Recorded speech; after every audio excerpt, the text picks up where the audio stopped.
अस्सलाम वालेकुम, hi everyone, welcome to my channel Samaj biology with Sami समा।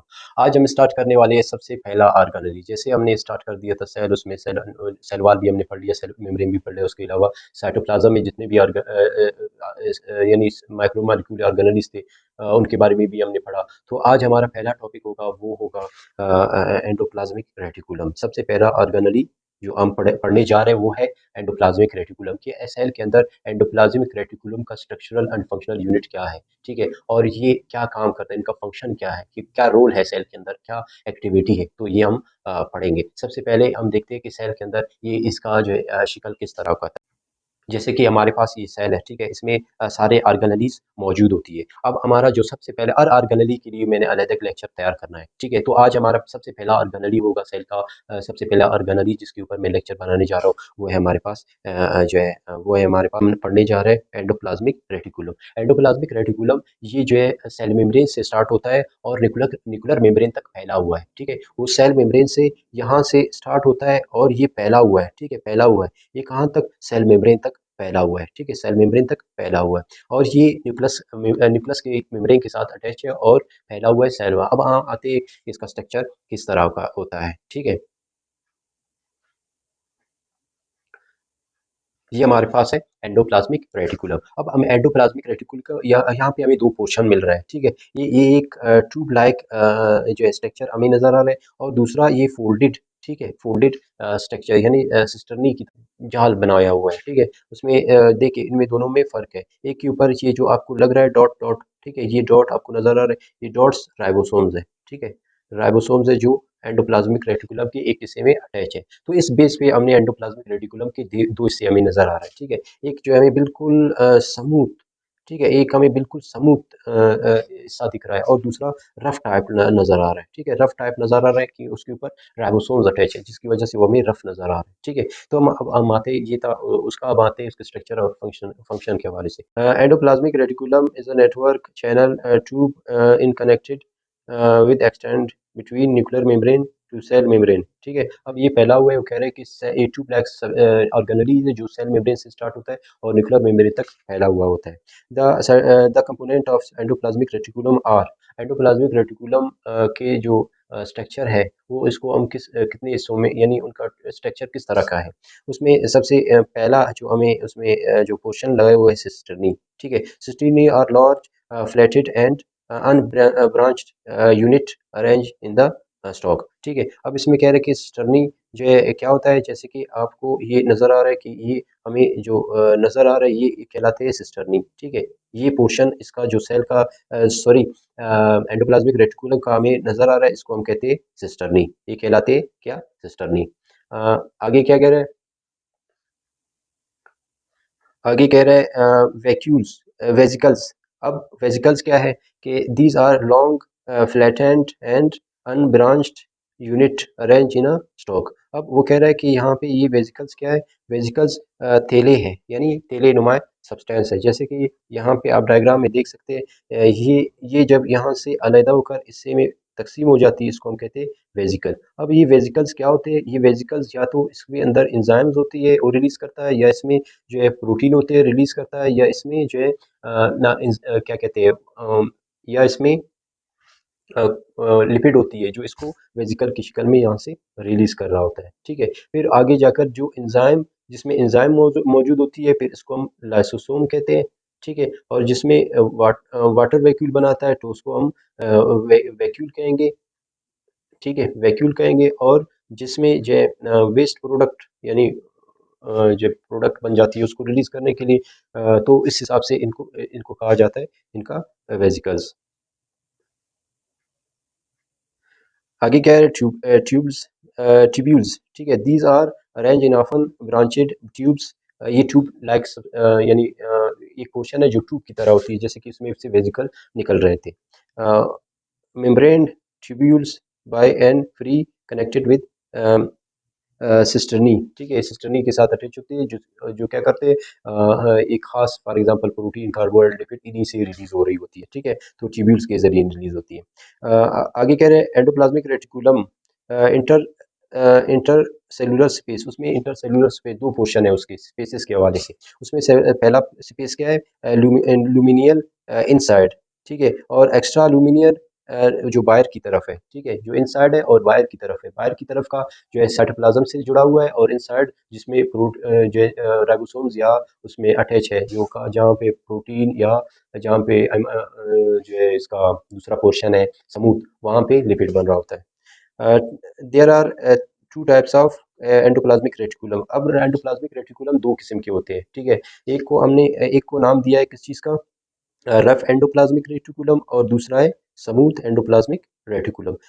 जो रफ है, जिसके ऊपर राइबोसोम्स है उनको हम रफ कहेंगे, जिसके ऊपर राइबोसोम्स मौजूद नहीं है उसको हम कहेंगे क्या, स्मूथ, ठीक है। अब आते हैं इसके modification of endoplasmic reticulum. Endoplasmic reticulum के क्या काम है, क्या क्या आंसर, ये वो अपने स्ट्रक्चर में क्या कुछ करता है, ठीक है, किस बेस पे उसका स्ट्रक्चर को हमने तकसीम किया है। In skeleton cardiac muscles cell. Smooth endoplasmic reticulum is known as sarco endoplasmic reticulum. जैसे कि उसने कहा कि यहाँ पे कार्डिक हो या स्केलेटन मसल्स, स्केलेटन के अंदर जो सेल्स के अंदर जो माइटोकॉन्ड्रिया, जैसे कि ओस्टियोसाइट्स के अंदर या कार्डिक सेल्स के अंदर जो एंडोप्लाज्मिक रेटिकुलम है, उसको एंडोप्लाज्मिक रेटिकुलम नहीं बल्कि उसको सार्को प्लाज्मिक रेटिकुलम का नाम दिया है, और कुछ नहीं होता, सिर्फ नाम चेंज हुआ है। दीज स्टोर्स कैल्शियम इन। अब यहाँ पे इसकी क्या खासियत है, किसमें, कार्डिक मसल्स में, और जो है ओस्टियोसाइट्स में इसका क्या फंक्शन है कि वो कैल्शियम को स्टोर करने का सलाहियत रखता है। बाकियों में आप देखिए दूसरे सेल में वो क्या, उसका काम क्या है कि वो प्रोटीन और लिपिड बनाए, लेकिन यहाँ पे ये क्या कर रहा है, स्टोर कर रहा है कैल्शियम का, एक्स्ट्रा काम कर रहा है, कैल्शियम को भी स्टोर कर रहा है। देयर लेम्यूना, ठीक है, जिसके लेमिने जैसे कि लेमिना इनसाइड और आउटसाइड हमने पढ़ा, तो उसके अंदर वो क्या करता है, कैल्शियम को स्टोर करता है इमरजेंसी में, या जो है जैसे कि हमारे बोन्स है, ठीक है, कम्पैक्ट है तो कैल्शियम की वजह से, तो वो इसको जितना भी स्टोर करेगा उतना ही हमारे बोन्स कम्पैक्ट होंगे, और दिल के जो बीट होते हैं, जो एक सिग्नल के थ्रू इनका डिस्टोलिक और सिस्टोलिक जो अमल होता है, ठीक है, तो उसमें भी ये किरदार रहता है। If many ribosomes are attach on the smooth parallel cisternae of rough endoplasm, जो रफ एंडोप्लाज्मिक रेटिकुलम है, उसमें अगर किसी एक सिस्टर्नी पे बहुत से राइबोसोम्स एक ग्रुप की शक्ल में, एक गुच्छे की शक्ल में मौजूद हो, तो उसको एर्गोस्टोप्लाज्म कहते हैं, एर्गोस्टोप्लाज्म कहते हैं। In nerve cells the ergastoplasm is known as Nissl's body. अब उसने कहा कि एरिस्टो प्लाज्मा जिसमें क्या होते हैं, सबसे ज़्यादा राइबोसोम्स उस सिस्टर्नी पे मौजूद होती है, जो सबसे ज़्यादा वहाँ पे मौजूद होती है, तो उसको उसने कहा कि नर्व सेल में इसको नेल्सल बॉडी कहते हैं, क्योंकि एक साइंटिस्ट ने उसको डिस्कवर किया, तो उसने डेफिनेटली अपने नाम को नाम देने के लिए उसने इसको अपने नाम से नेल्सल बॉडी का नाम दिया, जो सिर्फ नर्व सेल में होती है, ठीक है, और उसके नर्व सेल के रफ एंडोप्लाज्मिक रेटिकुलम के ऊपर होता है, ठीक है, ठीक है, रफ एंडोप्लाज्मिक रेटिकुलम के ऊपर जहाँ पे भी ज़्यादा, ठीक है, जहाँ पे ज़्यादा राइबोसोम्स हो, ठीक है, राइबोसोम्स हो, ठीक है, तो उसको नाम दिया है नेल्सन बॉडी। तो उसने इसको सिर्फ उसने कहा कि नर्व सेल में, ठीक है, नर्व सेल में, बाकियों का नहीं कहा, ठीक है। अब हम आते हैं कि रफ एंडोप्लाज्मिक और स्मूथ एंडोप्लाज्मिक रेटिकुलम में, दोनों में फ़र्क क्या है, और उनका आगे आएगा उसका फंक्शन, कि रफ एंडोप्लाज्मिक रेटिकुलम का फंक्शन क्या है और स्मूथ एंडोप्लाज्मिक रेटिकुलम का फंक्शन क्या है। सबसे पहले आते हैं कि रफ एंडोप्लाज्मिक रेटिकुलम के और स्मूथ एंडोप्लाज्मिक रेटिकुलम में फ़र्क, ठीक है। अब सबसे पहला फ़र्क, ribosomes are attach with in their outer surface. हमें पता है रफ एंडोप्लाज्मिक के ऊपर राइबोसोम्स मौजूद होती है, जबकि smooth ribosomes are not attach with their outer most surface. हमें पता है कि उसके आउटर मोस्ट सरफेस में, स्मूथ में राइबोसोम्स नहीं होता, अगर होता तो स्मूथ होता, लेकिन रफ में ये होता है, ठीक है। दूसरा, रफ एंडोप्लाज्मिक रेटिकुलम का क्या है, मोर स्टेबल इन स्ट्रक्चर। ये रफ एंडोप्लाज्मिक रेटिकुलम स्टेबल होती है, वो अपना शक्ल को तब्दील नहीं कर सकता, वो एक स्टेबल शेप में होता है, और जबकि स्मूथ एंडोप्लाज्म लेस स्टेबल, ठीक है, इनका स्ट्रक्चर कभी कभी चेंज होता रहता है, ठीक है, उसमें पोजीशन ट्यूब्यूल्स नए बनते रहते हैं, शेप चेंज होता रहता है, पोजीशन चेंज होता है। मेनली कंपोज, अब rough endoplasmic mainly composed of cisternae and vesicles, यानी ज़्यादातर रफ एंडोप्लाज्मिक रेटिकुलम क्या है कि वो सिस्टर्नी, ठीक है, ये क्या कहलाते हैं, इस सिस्टर्नी से बने हुए, या वो दूसरा क्या कह रहे हैं कि वेसिकल्स, और ये वेसिकल्स भी खारिज करते हैं, ठीक है, किनारे से वेसिकल्स भी खारिज करते हैं। और आगे कह रहे हैं कि स्मूथ एंडोप्लाज्मिक एब्डोमिनली अकर इन अ सेल, ठीक है, मेनली कंपोज्ड ऑफ ट्यूब्यूल्स, ठीक है, वो क्या है, मेनली कंपोज्ड ऑफ ट्यूब्यूल, ये ट्यूब्यूल पर मुश्तमिल है, उसमें कोई सिस्टनीज नहीं होता, वेजिकल्स नहीं होता, या वेजिकल्स हो सकते हैं क्योंकि रिलीज हो जाती है in the form of storage, lipid हो जाती है। क्या कह रहे हैं, abnormally occur in a cell in are actively engaged in a protein, हमें पता है ये मोस्टली क्या है, प्रोटीन, इसमें राइबोसोम्स अटैच है तो प्रोटीन इसमें प्रिपेयर होती है या बनती है। एबनॉर्मली अकर इन अ सेल, ठीक है, ये मोस्टली एबनॉर्मली अकर इन अ सेल, जो ज़्यादातर सेल के लिए क्या है, फ़ायदेमंद है। सिंथेसिस और सेक्रीशन वो क्या बनाते हैं, सेक्रीट करते हैं, such as liver, pancreas and goblet, ठीक है, सेल, जैसे कि हमें पता है कि जो समूह एंडोप्लाज्म के लिए वो उनके जो सेल है मोस्टली प्रोटीन क्या करते हैं, प्रोटीन प्रोड्यूस करते हैं, और स्पेशली उसमें कौन से सेल ज़्यादा करते हैं, उसमें लीवर सेल्स है, और इसके में पेंक्रियास सेल्स सबसे ज़्यादा प्रोटीन खारिज करते हैं एज कम्पेयर टू दूसरे सेल के, रफ एंडोप्लाज्मिक रेटिकुलम के, लीवर और पेंक्रियास सबसे ज़्यादा, और इसके अलावा ग्लोबुलेट सेल, जैसे कि ग्लोबुलेट सेल में हमारे एपिथेलियल जो सेल है जो क्या खारिज करते हैं, म्यूकस खारिज करते हैं, ठीक है, जो किसी भी जर्म्स के खिलाफ वो म्यूकस खारिज करते हैं, जिसकी वजह से वो जर्म आगे जैसे कि हमारे नाक में या कान में, तो ठीक है, तो या जो मुंह में, तो वो क्या करता है, इसको आगे नहीं छोड़ रहा होता, तो इनमें सबसे ज़्यादा प्रोटीन प्रोड्यूस करने की एहलियत मौजूद होती है, जबकि एब्डोमिनली abundantly occur in a cell concerned with the early glycogen and lipid metabolism. अब इसमें क्या है, ये ग्लाइकोजन को सबसे ज़्यादा स्टोर कर देता है, और इसके अलावा लिपिड स्टोर करने की सलाहियत और इसकी मेटाबॉलिज्म में भी हेल्प करता है, कि ग्लाइकोजन और लिपिड बनाता, स्टोर नहीं करता, बल्कि वो इसको इनको मेटाबॉलिज्म में यानी बनना हो, टूटना हो, तो उसमें भी हेल्प करता है, सच एज एडिपोज टिश्यूज़, ठीक है, एडिपोज टिश्यूज़ मौजूद है हमारे जिस्म में, अगर फॉर एग्जांपल हमें सर्दी लग रहा है तो उस टाइम ये एपिटोज टिश्यूज़ को ब्रेक डाउन करके हमें एनर्जी प्रोवाइड करते हैं, और इसके अलावा ये मसल्स में भी मौजूद होती है, लीवर में भी मौजूद, लीवर सेल्स में भी मौजूद होते हैं, एंड आल्सो रिमूव टॉक्सिक, और इनका इसके अलावा क्या काम है कि वो टॉक्सिक सब्सटेंस को भी रिमूव कर देता है सेल से, ठीक है, और इसको डीनेचर कर देता है। अब हम आते हैं कि जो फंक्शन ऑफ एंडोप्लाज्मिक रेटिकुलम, अब हम आते हैं कि फंक्शन ऑफ एंडोप्लाज्मिक रेटिकुलम क्या है।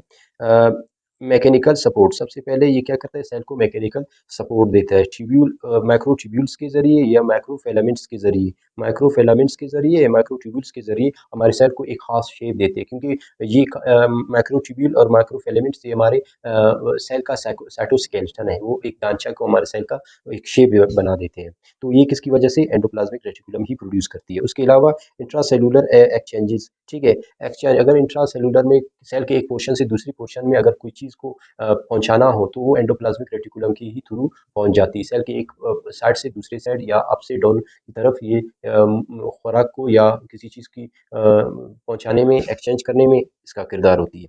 उसके बाद है connection, endoplasmic reticulum help in the connecting nuclear material with a plasma membrane, ठीक है, जैसे कि अगर न्यूक्लियर मेम्ब्रेन से, न्यूक्लियस से कोई चीज़ को सेल से बाहर जाना हो या सेल मेम्ब्रेन से प्रोड्यूस होना हो, तो ये एंडोप्लाज्मिक रेटिकुलम के थ्रू, जैसे मैंने कहा था कि एंडोप्लाज्मिक रेटिकुलम जो फैला हुआ है सेल मेम्ब्रेन से लेकर न्यूक्लियर मेम्ब्रेन तक, तो ये न्यूक्लियर मेम्ब्रेन से, जो न्यूक्लियस से कोई चीज़ अगर कोई मैसेज हो या कोई सिंथेसिस हो, ठीक है, या क्रिप्ट सॉरी इसमें ट्रांसलेशन हो या ट्रांसक्रिप्शन हो, तो इसके थ्रू ये पैगाम आगे चला जाता है।